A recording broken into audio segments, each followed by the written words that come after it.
focus on what matters. Welcome to One Big Thing, the infrastructure bill's climate future. I'm Mike Allen, co-founder of Axios, coming to you from Axios in Manhattan, my first virtual event from our New York office. Welcome to our audiences on Facebook, YouTube, Twitter, LinkedIn, and Axios.com. We'd love for you to join the conversation on Twitter at Axios, hashtag Axios Events. I'll be joined by my colleague, Ben Gieman. He's co-author of Axios Generate, our daily energy newsletter. Our first guest was a pioneering Michigan Attorney General and Governor, now Secretary of Energy, Secretary Jennifer Granholm. Welcome to Axios. Thank you so much. Glad to be on, Mike. So when I follow your Twitter feed, AxSec Granholm, we see you a lot in yellow vests because you've been out experiencing the infrastructure bill, what it's going to do for people and for places around our country. And one of the places you just were was Rhode Island. You were looking at offshore wind. Tell us what you learned there. Yeah, so the Department of Interior has just approved 2 new sites for the ability to install offshore wind off the Atlantic, off the Northeast coast. I'm telling you, this, if you look at Connecticut, Rhode Island, and Massachusetts, and their collective goal to be able to help get the president's goal of 30 gigawatts, which is a huge amount of offshore wind capacity onto our electric grid. What it really means on the ground is, first of all, these turbines are so massive that they have to be built on site. What does that mean? It means creating a whole industrial sector around the building of offshore wind turbines. And what they're doing in Rhode Island off the port, off the pier there, is to be able to build the foundations for offshore wind turbines. And then in Virginia, I was recently there, and they're building the blades to install for offshore wind. The whole thing is so massive, the construction of these turbines, a football field long blades, that it is really it's not convenient to transport them overseas, from overseas. It's not convenient to even make them too far away from the ports where they will be installed, because the roads may wind and it's difficult to maneuver a very long blade, for example, or a long wind tower. So it's exciting for what it means for real people getting jobs in building what I call Energy 2.0, which of course is the clean energy future. Yeah. Secretary Granholm, as we talk about the infrastructure bill's climate future, maybe at the other end of the spectrum from those massive blades, you were also just at the Boston Arts Academy, where they're weatherizing. This is something that could save money for taxpayers. What did you learn on site there? What can our viewers, our guests expect to see in their local schools? Yeah, first of all, there is a huge amount of money there for weatherization overall for real people, and a select amount for schools also. The Boston Arts Academy is being built right across the street from Fenway, which is very cool, going up high enough so that the kids on the upper levels might actually see into the green monster, which is very fun. But that's not why I was there. I was there really to look at what the technologies are that they are deploying to make sure that they reduce their CO2 emissions, their carbon footprint, and that they make the building overall tight. And so between the insulation and the windows that they are installing, and they're leaving a lot of the infrastructure actually on the ceiling open so that they can explain it to the kids who are there for arts purposes, but also might be able to learn from some of the mechanical engineering that's happening in the building. We also then left the Boston Arts Academy and we went over to a single homeowner who is getting her house weatherized. And so there's an additional $3.5 billion in the bill for weatherization. And this homeowner, just an everyday citizen in Malden, she was so enthusiastic because it reduces her winter heating bill by 30%. Her home was it's a home that was built in like 1800, now totally well insulated, very comfortable. She has a large family. So on both sides, big and small, the weatherization piece of things, both from the products that go into weatherization, as well as from those who are doing the actual work of weatherizing, are job creators as well. Now, Madam Secretary, there's an administration-wide effort starting with the president to educate people about what's in the infrastructure bill. You've been in politics a long time. People like to get stuff. Why do you have to sell this? You would think this would be naturally popular. You know what? I think that people don't really think about energy that much. They flip on the switch and they don't know what's behind all of that. It's not been something that we have really focused on in educating kids.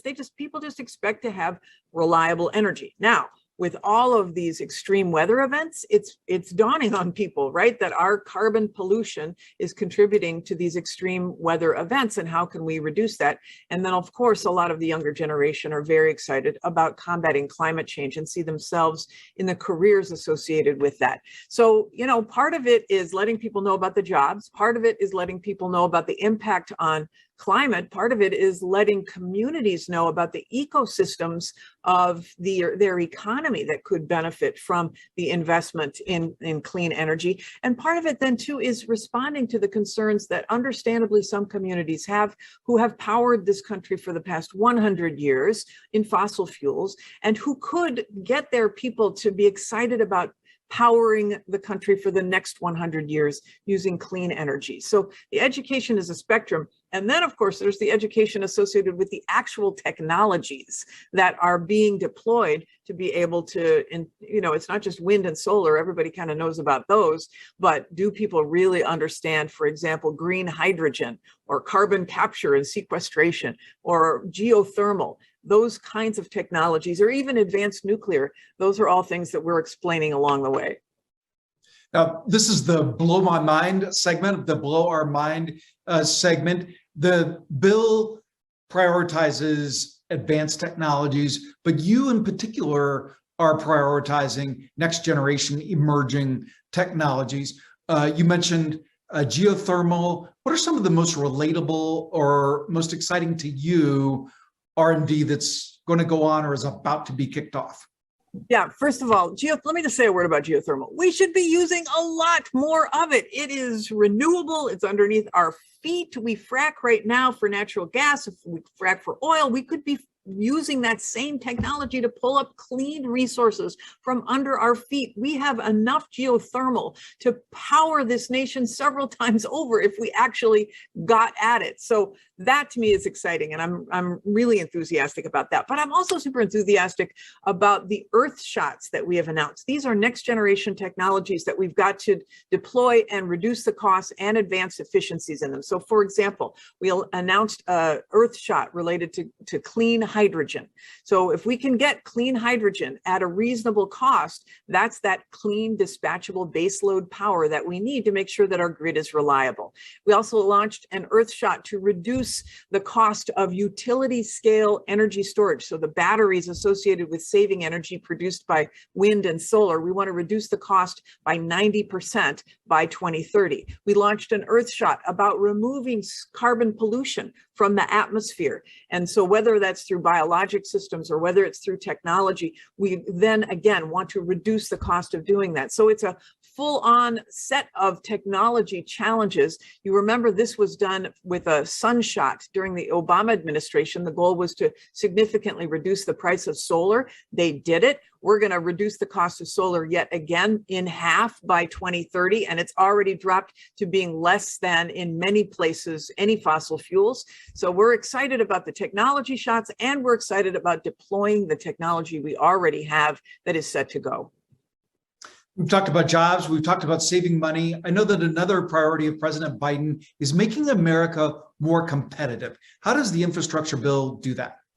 Yeah, first of all, it invests in supply chains. So right now, we are not competitive. We don't have batteries. We don't have, well, we're starting to get them. The batteries for the electric vehicle, for example. We have people who have assembled the batteries and assembled them into the vehicle, but we haven't really gotten to the level of building out the full supply chain, the cell that goes into the battery pack, the anode, the cathode, the separator material. We want to do the whole thing, including the critical minerals that are built into those battery packs. So making us competitive would mean that we partner with industry to make those costs competitive here. If we can do that on the battery alone, and we can build it sustainably, and we can do it without, of course, and we wouldn't violate any human rights, but right now, most of the critical minerals are coming from places, much of the critical minerals are coming from places that do violate human rights, like the Democratic Republic of the Congo using child labor.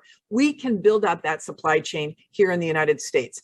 In the Build Back Better agenda, though, in the next set, there is huge incentives for building out the supply chain, for example, for solar. So John Ossoff has a bill that incentivizes the manufacture of the solar panels in the United States, as well as the equipment associated with it. As we all know, China really came in decade ago, big-footed us, and took a lot of the solar that was developed here, but brought it to scale in China. And our solar manufacturing largely went away. We have a couple of manufacturers, but we want to get that back.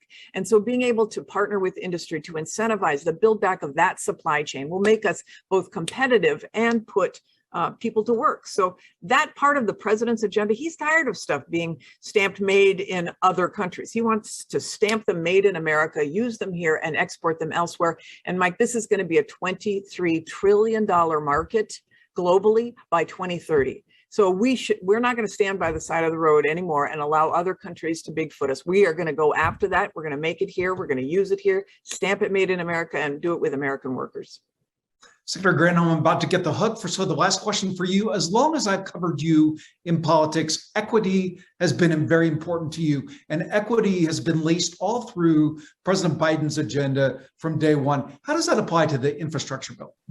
Oh, 1,000%. Of course, the president has a Justice 40 initiative, which means that 40% of the spend from these bills, both Build Back Better as well as the bipartisan infrastructure law, has to go to communities that should be at the front of the line, that have disproportionately been harmed by being in the shadows of smokestacks, where their communities have been bisected by freeways, et cetera, whose kids disproportionately have asthma, et cetera. Or communities that we know have lost out because of the transition to clean energy or away from fossil fuels, where they feel like they want to have an opportunity to. So that is really the focus of this administration. We have set up an infrastructure inside of DOE to both track and make sure we identify communities that qualify. It is a big part of how we will be deploying the money that will be allocated to the Department of Energy for spending from the bipartisan infrastructure law and from the Build Back Better agenda. Secretary Granholm, we will see you on Twitter in your yellow safety vest as you continue your trips around the country. And thank you for joining Axios. You bet. Thank you. Now, a View from the Top segment with Axios CEO Jim Vandehei. Thank you very much, Mike. It's now my pleasure to bring you a view from the top of United Airlines with CEO Scott Kirby. Scott, thank you for joining us, and thanks to United for making this broader conversation about climate policy possible. Thanks for having me. Scott, so Thanksgiving, obviously a huge holiday, kind of prep work for Christmas. Tell us what you learned about travel, and you learned about sort of the effect of COVID on travel by looking back at Thanksgiving. Yeah. So, Thanksgiving, I think it was a record holiday, all kinds of new records that we set, certainly post-pandemic records. The 8 busiest travel days that have happened since the pandemic began were in the second half of November around the Thanksgiving holidays. And what it demonstrates and proves is that as a species, we need to connect with each other and unite. And there's huge demand to be with friends, to be with families, to experience new culture. And that the only way we really move forward together is if we move forward together. And you can't move forward together unless you're there in person. And so it was great to see full airplanes and lots of people traveling all around the world. And can you put in that context, like how big was the spike? Was it bigger than you thought? Like how should we think about the capacity and delivery of over the holidays? Yeah, it was about what we expected it to be. We were pleasantly surprised, of course, that it was. But essentially, all of our airplanes were full. We ran over a 90% load factor on the peak days. And if we'd had more airplanes available to fly at the time, we could have flown more and filled them up. But demand exceeded the amount of supply, at least for the Thanksgiving holidays. Now, it always does. The Thanksgiving holidays, the Sunday after Thanksgiving, is the busiest travel day of the year, essentially every year for the last 20 years at airlines. And so demand is always strong there. But it's great to see that people are getting back, feeling back to normal, learning to live with COVID, doing it safely, but learning to live with COVID and getting back to traveling and being with each other. And Scott, you've had to spend a lot of time in Washington as it grapples with two things that you care about: infrastructure and climate policy. Let's start with the infrastructure bill. What was in it specifically that excites you in regards to the airline industry? Well, across the board, I was supportive of the infrastructure bill passing and glad it passed because, whether it's roads, bridges, airports, that all of that is important, but also, investing in the 21st century technology, digital, high-speed internet for everyone in the country. So there are a lot of important things in the infrastructure bill. But for aviation, there's money in particular for aviation to modernize our system. If you go out and look at airports around the country, or you look at our airspace or how we run air traffic control, it's really very close to the same as it was even 30 or 40 years ago. And that's a competitive disadvantage for the United States. So an opportunity to modernize, be more efficient, move into the future is what I'm excited about in the infrastructure bill. And then when you think about the other bill that passed the House, Build Back Better, has a lot of stuff to deal with climate, obviously, and other topics. It's pending before the Senate. When we think about the airline industry, what's most important to you as you think about that bill? Yeah. Well, on that bill, without commenting on everything that's in the bill, there are a lot of pieces around climate change that are important to me. I I'm a personal passion for taking the right kind of steps and actions to deal with climate change, meaningful actions to deal with it. And there's funding in that bill for a number of those. And there was some of that funding, by the way, in the Build Back Better bill, or in the infrastructure bill as well. For aviation in particular, however, there's a really important component, which is the blender's fuel tax credit. This is really designed to create an incentive structure, certainty for long-term investment to build the sustainable aviation fuel industry. And airline travel is one of those hard to decarbonize industries. We're not going to be able to fly big airplanes long distances on batteries or even hydrogen anytime in the foreseeable future. And because of that, we need to create sustainable aviation fuel. And today that industry is tiny. The blender's fuel tax credit would allow that industry to have certainty of investment. And to me, it's a lot like wind and solar, where wind and solar were 20 years ago, where it was more expensive and everyone thought you could never compete. They could never compete with fossil fuels on cost. And today it's cheaper to produce a megawatt of electricity from wind or solar than it is from coal or natural gas. And we can do the same thing with sustainable aviation fuel. But the key to that whole industry is the blender's fuel tax credit, because it provides certainty for the tens of billions, actually into the hundreds of billions of dollars investment that are needed to build that industry. United just operated the first ever flight with 100% sustainable aviation fuel. What does that mean? Like, what is sustainable aviation fuel? Why, if I'm sitting at home watching this, why should I care? Yeah. Well, sustainable aviation fuel is sourced fuel that's created and sourced from something other than fossil fuels. In some ways, it's like renewable diesel or ethanol, except what we're doing is different at United, at least, in that our sustainable aviation fuel is coming from sources that are not part of the food infrastructure. They're not coming from farm products, not coming from corn or soybean or palm oil. Our flight use cooking oil and grease and go through the Fischer-Tropsch process and turn that into jet fuel. We were proud to fly the first ever flight with an engine running on 100% sustainable aviation fuel with passengers on board. And really, it's a demonstration of the possible. It took a lot to get to this stage, but we want to get to a point where that's not a spectacular newsworthy event, but instead it is routine. But we've got to build up the supply in order to get to the point where it's routine for United, but also routine for every airline around the world. And Scott, as we wrap up, you were overseas. You're at the big climate summit, COP26. Tons of talk about how to do a lot of this stuff at a global scale. Like, what you left there optimistic about? What? Yeah. So, it was exciting to go to COP26. I thought it was meaningful that for the United States is back at COP26, but also that corporations, the private sector was there in force, I think, for the first time. And the conversation is so different. As somebody who's cared deeply about climate change for decades now, the conversation there was different. There's no longer a debate about whether climate change is real or not. There's a debate about what do we need to do, how can we solve it, how can we get there, and those conversations are really important. Those relationships, having people that are all vested in solving the problem. That's the first step to solving the problem. Once we stop debating, is there a problem, and start talking about how do we solve the problem, well, we're on the road to solving it. It's not going to be easy. It's going to be complicated, and it's not going to be cheap. But we're on the road, and I thought COP26 was a great coming together of like-minded individuals who are willing to do what it takes to actually address, what is the biggest issue facing the globe. Scott, I appreciate this conversation. I look forward to zipping around the world on your supersonic jets one day soon. Appreciate it.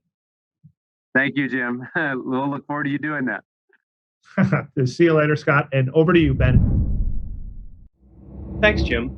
I'm Ben Gieman, energy reporter at Axios, and our final guest is Colorado Senator John Hickenlooper, who's joining us from Washington, D.C. Hey, Senator, how are you? I'm doing great, Ben. Great to be on. Thanks for being with us. So yeah, let's dive into it. So we're a couple weeks after the signing of the bipartisan infrastructure bill, and that bill had, of course, a lot of clean energy provisions. And I'm curious as to which ones you see as the most consequential that were in that bill, both for the country, but for of course for your state as well. Sure, and you really can't separate them. People already forget that this is the most consequential climate bill ever. And when you look at $73 billion for power and the grid, and including in that is all kinds of recharging stations, incentives for electric vehicles. That's very, very impactful, and especially for a state like Colorado, where we have been an early adopter with electric vehicles. It's also got billions of dollars for resiliency. And this last summer in Colorado, we had washouts in Glenwood Canyon based on the wildfires that most of the wildfire experts believe is a result of this extreme climate event consequence that is a result of global warming. So you go down this list of all the different places. You've got resources for the grid and for power. You've got resources for transit. But I think in Colorado, obviously the resiliency resources are very valuable as well. Definitely. One infrastructure of various different sorts, however, takes a notoriously long time to build in the United States. So one thing that I've been wondering is, what is the sort of bridge, I guess, forgive the pun, but what's going to be the bridge or the road from enactment of this legislation to actually getting some projects built, whether they be climate resiliency efforts or EV charging or anything else in the kind of wide spectrum of provisions in that bill that relate to clean energy and climate change? I mean, how do we make sure that this isn't something that's just going to sort of sit on the shelf for years, if not decades? Well, one of the silver linings to being so far behind in our infrastructure investments as a country is that we have many projects in every state that are ready to go, right? Shovel ready. So that will not be a problem. I think it's worth re-emphasizing that this entire infrastructure investment is, most of it, not all of it, but almost all of it is allocated over 5 years. Some it's going to be 10 years. So some of the concerns that people have expressed about inflation, and is this, expenditure of public money going to create inflation? The thing to remember is it's all paid for. So it's not, driving, there's no new taxes involved. And yet it is stretched out over a period of time. So it'll create jobs. All this, the grid and power investments to really address climate change are also going to be mega job creators. What are some of the, these weather extremes that we've been discussing, and we're seeing them in many different parts of the country, different types of extremes, but, the connective tissue, I think, is that it's the type of extreme weather events that are worsened by climate change. What are some of the types of resiliency efforts that you see ripe for development in Colorado to mitigate some of those impacts you were discussing? Sure. One excellent example is in mitigation of the risk of wildfire through forest interventions. And once you've had a wildfire, going back into that landscape and making sure that you don't allow the topsoil to run into your reservoirs. So this is a big issue around maintaining our water infrastructure. And there's almost $10 billion of money in the bipartisan infrastructure bill that is dealing with Western water issues. And that's drought, but it's also the condition and the quality of our water. I mean, everything from lead pipes going into people's homes, but forest mitigation. And Michael Bennet, the senior senator from Colorado, has a bill that's within the bipartisan infrastructure bill that really will address as part of this. And hopefully we will be able to, in the Build Back Better, go even further and build some real muscle into how we can remediate the consequences of these extreme weather events. Yes, I'm glad you mentioned the Build Back Better bill, which the larger Democrats only package that you guys are of course seeking that seemingly elusive 50th vote for. What are your kind of climate priorities for that legislation, Senator? Well, I think there's again a tremendous amount of important investments in the Build Back Better, so we can find. I think we're looking for the 49th and the 50th vote, just to be. Yeah. Some days it's the 47th, 48th, 49th, and 50th, but we're making real progress, and I think most important, we're having good, substantive discussions about what this is going to look like, and making sure that we have incentives for electric vehicles. I mean, this is going to be, and I think we saw this in Glasgow. So I went for a couple of days. I know you did as well, to go to the climate talks in Glasgow, and one of the things that struck me there was that over 100 countries all made a commitment to deal with methane. Well, we're going to look back 50 years from now. We're going to be looking back, and this, I think, has the potential to be the point at which we say this was the beginning of the great transition. And I think that great transition is going to have a lot to do with Build Back Better and the incentives and recharging stations and making sure that we take what was in the bipartisan infrastructure bill and go really accelerate that transition to electric vehicles, to getting off of coal, to making sure that we begin looking at, where is carbon capture? Again, there were resources for carbon capture in the bipartisan infrastructure bill, but we go even further and Build Back Better. And when you look at this as a whole, Build Back Better becomes, without question, a major first step in, for the first time in this country, really addressing climate change. Yes, and I'm glad you brought up methane, because that was something that was, of course, front and center at the UN Climate Summit in Glasgow. It's also a part of the Build Back Better bill, but a somewhat uncertain one as well. The House version of the bill, of course, had this fee on oil and gas industry methane emissions. Do you see that as something that should remain intact in the bill? And what do you see as its political prospects, if so? Well, methane is a big deal. I mean, it is, for the first couple of years, more than 80% more harmful in terms of climate change than carbon dioxide.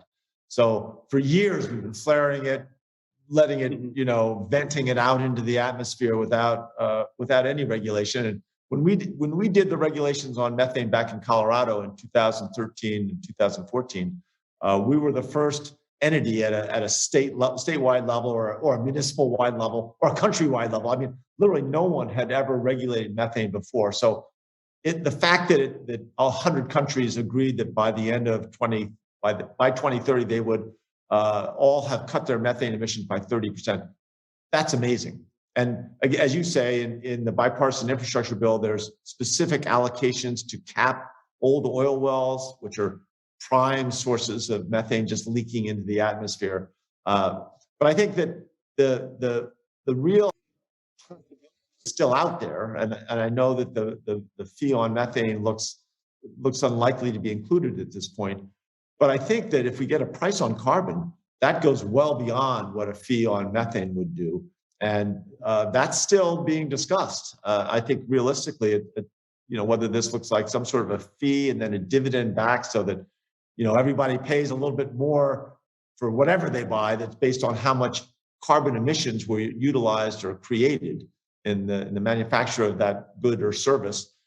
people get it back as a dividend. So it's not raising taxes on anybody, and yet it does incentivize everyone to buy things that are more carbon efficient, that don't create all this pollution. We forget that carbon pollution, nobody pays anything for it now. There's no cost to industry, and yet, as we're seeing every year, the huge costs, it will be trillions of dollars along our coasts and in these extreme weather events, even across the country. The huge cost needs to be accounted for. And I think a price on carbon is going to go a long way in that direction. Senator, carbon pricing has been a notoriously heavy political lift in the United States for a long time. If I may ask, you're on the Energy Committee with Senator Manchin. Do you think that the senator would be open to carbon pricing? Have you discussed it with him? And more broadly, do you see that 47th, 48th, 50th, 49th, 50th vote for it? Again, it's too early to predict. And one thing, I would never speak for Senator Manchin, but I have had the discussions with him. He is a serious listener on this issue, and really, I think he's a serious listener on every issue, but especially on this issue. He recognizes the magnitude of it, and he's trying to sort through what this would look like on a large level. I think a big part of when you start talking about a fee on carbon, and it thereby get forces to help us diminish and ultimately eliminate carbon emissions on a planetary level. Part of this has to be a border adjustment. So we don't want to just be exporting carbon emissions to other countries that don't have any regulations. Therefore, we have to, if there's a country in Asia or Africa or anywhere that's putting out huge amounts of carbon when they make steel, and we import products that were made with that dirty steel, then we're not really making any progress by having regulations in this country. And I think Joe Manchin's very sensitive to that. If we had border adjustments, in essence, we would be revitalizing American industry. We'd make it more competitive on the world stage. More American products would have a price advantage against those things manufactured in countries where they don't have as much regulation and they're not making the same investments in getting rid of carbon emissions. Well, that's a compelling case for something that could that's under discussion for the bill, and it's a lot to watch over the next few weeks. So I think we're going to make that the last word. Senator, thank you so much for joining us. Ben, always a pleasure. Thank you. Thank you all for joining us this afternoon for another virtual conversation that has made everyone smarter, faster. For more information or to sign up for Axios AM, PM, or generate newsletters, visit axios.com/newsletters or on the Axios app. Thank you all for joining, and we'll see you on axios.com.